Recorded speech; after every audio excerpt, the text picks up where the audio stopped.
So this is the plasma membrane concept map, and it's built around the concept of the plasma membrane, and that surrounds the living cell, but in plants it's behind the cell wall.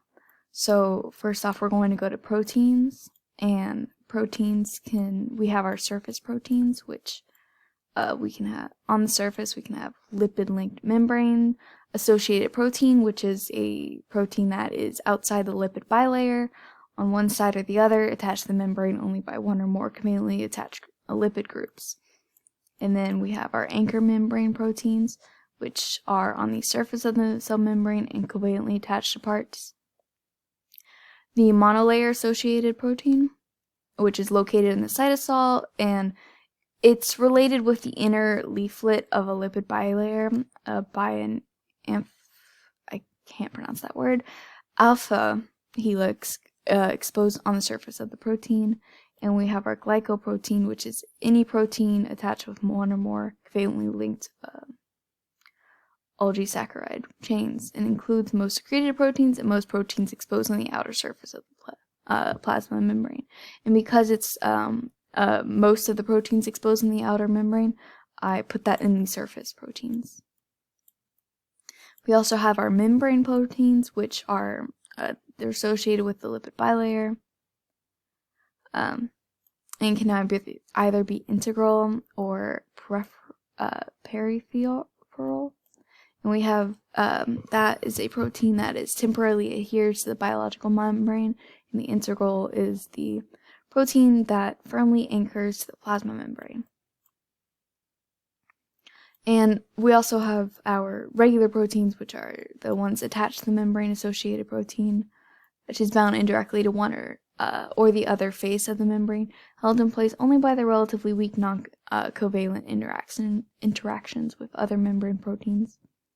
We have our receptor membrane proteins, which relay signals between the cell's internal and external environment, enzyme membrane proteins that can oxidize, transfer, or hydrolase.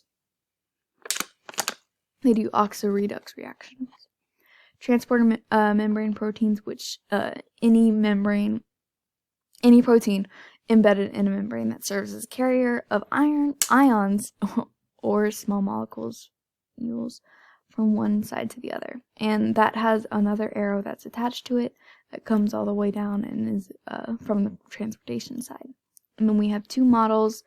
The sandwich model, which is not used today because it didn't really explain the hydrophobic and hydrophilic tails very correctly.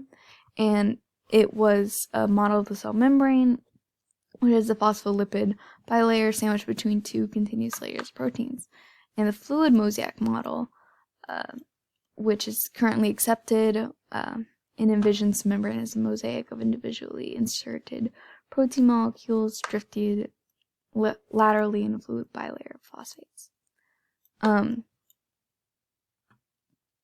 So we have, for transportation, we have the ion channel, which is transmembrane protein or complex that forms water-filled channels across the lipid bilayer, while special inorganic ions can diffuse down their electrochemical gradient. And for that gradient, we have the electrochemical gradient, which determines where an ion moves on the membrane, or the concentration, which is the concentration of particles higher in one area than the other. We have membrane channels that especially facilitate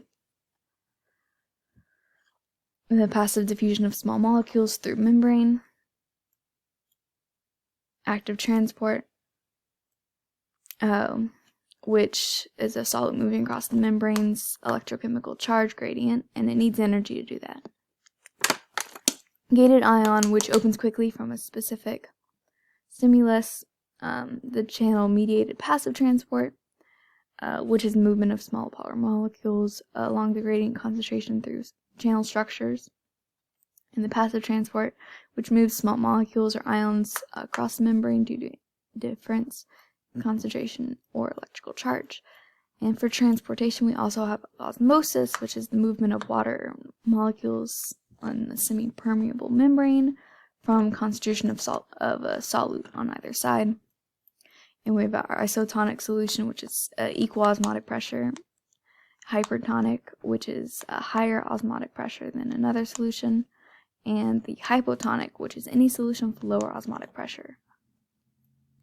So we also have a subcategory of lipids, and that is attached to a hydrophobic tail of phospholipid, and that's the phospholipid tail that faces inward on the lipid bilayer and doesn't like water. And then we have our hydrophilic head of the phospholipid tail of phospholipid, and it's the head that faces outward on the lipid bilayer that likes water. And those two connect to the detergent molecules that enable manipulation of hydrophilic interactions, and amphibic molecule, which is that has both hydrophobic and hydrophilic regions. In lipids, we have our saturated fatty acid, an organic molecule that contains no double or triple carbon-carbon bonds, or unsaturated fatty acid, a molecule that contains one or more double or triple. Our phospholipid bilayer that uses a lipid molecule that makes biological membrane, and our glycolipid, which is a short carbohydrate chain attached to a hydrophobic tail. And of that, we have our proteoglycan, a molecule that has one or more glycosaminoglycan chains attached to a core protein. And of the plasma membrane, and just parts of it, is it's selectively permeable, which plasma membrane is essential to maintain homeostasis by regulating the passage of some substance while preventing others from entering. We have our sterols and steroids, and that's a group of polycyclic alcohols derived from plants and animals. Our vesicles, which are membrane-closed spherical organelle in the cytoplasm of a eukaryotic cell. In plant cells, they're really big. They hold water. And for stems, they give it to the structure of the plant. And simple diffusion, which is allowing a substance to pass through the membrane without an aid of an intermediary. And that's the plasma membrane.